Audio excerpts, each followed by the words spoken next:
Last week, Senate Minority Leader, Chuck Schumer, insisted he was voting against the Republican spending bill, but he had a last-minute change of heart and helped the GOP get the bill passed. So this is not going over well with a lot of his fellow Democrats, but he says it was the smart play. Take a look.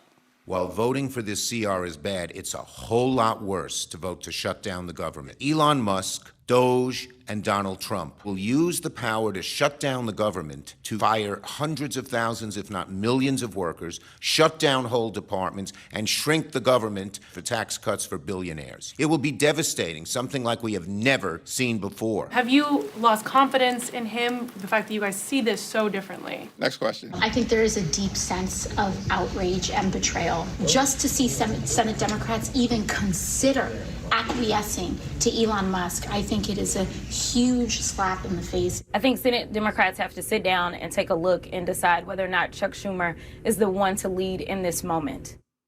So Senator Schumer is going to be here tomorrow. So we'll have, so we'll have a lot to talk about. But what did you think about the last minute 360 or 180 on the bill? Anybody? I agree. Next question. I think that he had two awful options, and this was the one that he chose. And I actually agree. A government shutdown never looks good on the party that seems to be the one that's asking for it. Mm-hmm. And the Dems had this option, and I don't see it as acquiescing. I don't see it as anything. Right now, we're watching as the big criticism, when we've spoken at this table about it multiple times, is Doge and Elon Musk. There are 24 cases in court right now questioning whether he has the authority to do that, whether it's constitutional. You shut the government down. You gave them legal permission for the executive branch to do whatever the hell he wants. Right now, with leaving it on Doge, you're taking the target off of their back, Trump and Elon Musk, and putting it all on the Democrats. It's just, this was the only option. Can I tell you, I love you, but I don't buy that explanation from you or from Schumer, because they're already doing that. They're doing it illegally or legally. They don't care about what the courts is telling. I mean, but do you care? Do you care that one has a leg to stand on in the courts that says this is not constitutional, which I will stand beside and continue to hope the courts hold out? But this is just take off all the guardrails and let them do whatever the hell they want. I think that when the Democratic base is hearing Chuck Schumer say, the reason that I'm going to support this funding bill is because if not, it's going to give Trump and Elon the power to fire federal workers and to get rid of departments. They're already doing that. So it's like me saying, okay, you know what? I'm going to get out of the shower, but I'm not going to go outside and stand in the rain because I'm already wet. They're already soaking wet. They're already fired. So I don't think anyone... It doesn't matter what I care about. It's already happening. I'll say, we can stand here on principle and care a lot about things. It's in the courts, Anna. It's in the courts. And they pay no attention to the court judgments. They ignore them. If no one used federal workers as pawns, and that's what happens in a shutdown. I generally agree with Schumer, though I think his messaging on this was a disaster. He made people believe he was going to fight and he wasn't going to vote for this, and then he flipped and ultimately did. No one wins in a government shutdown. It costs the economy billions of dollars. Well, Congress still gets paid, so they're fine. Federal workers who have kind of been in the middle of this back and forth aren't going to get paid. And here's the thing that most people don't know. Who decides what stays open in a government shutdown?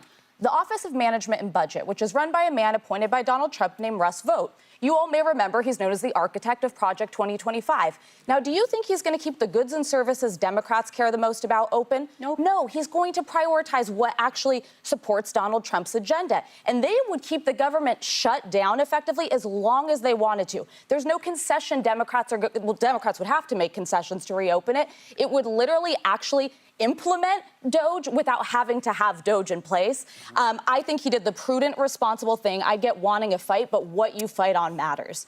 I think what you fight on matters, too. And I think, again, that this was a fight that needed to happen, and it didn't happen because of Chuck Schumer. If you think about it, Republicans would have had to own that government shutdown.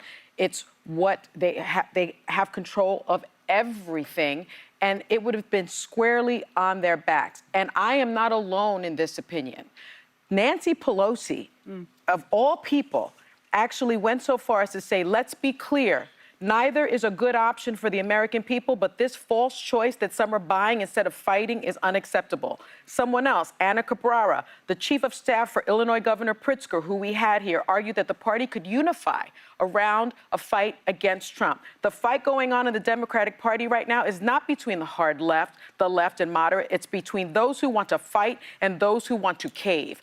I want a party that doesn't want to cave. I want a party that's an opposition party, because what Schumer just did is he cleared the way for Donald Trump and Elon Musk to gut Social Security, to cut Medicare, to cut Medicaid. That is unacceptable, and it's past time for Democrats to fight and stop acting like it's business as usual and fighting by the rules, because the rule book has been thrown out by the Republican Party, and that is just the truth. Can I ask, how would the government reopen if we went into a shutdown? Because it would only be Democrats who would have to come to the table, considering that They're the minority party. the executive branch could just keep functioning Let the as it chooses Republicans to. do what Republicans do.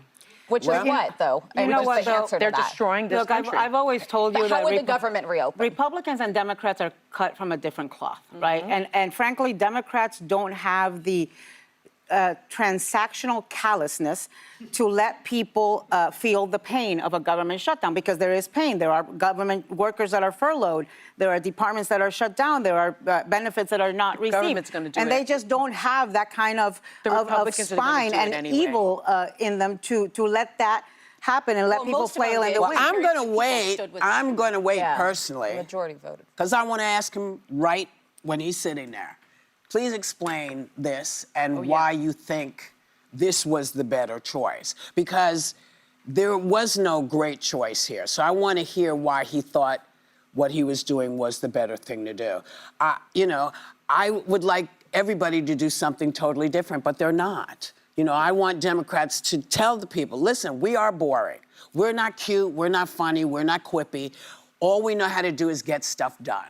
We don't know how to hang with the guys that like to make the quippy things and give names. This is what we know how to do. We know how to take care of what we're supposed to take care of, what you've told us you want. That's what I want them to do. So when Chuck gets here tomorrow, we can all say to him, hey, what the hell? Yeah. Why? Because you freaked out everybody. Explain yourself. It's very rare that we get someone to come to our table as soon as something has been done, because usually they have enough time to decide that we're not the place they want to come. But Chuck doesn't have that much time, so we're going to get him tomorrow, and we can talk to him, and then we don't have to wonder. We can talk he's got a book. him. Yeah. Yes, he's also got a book, but I think the book is really not the focal thing. But we'll talk about the book as well.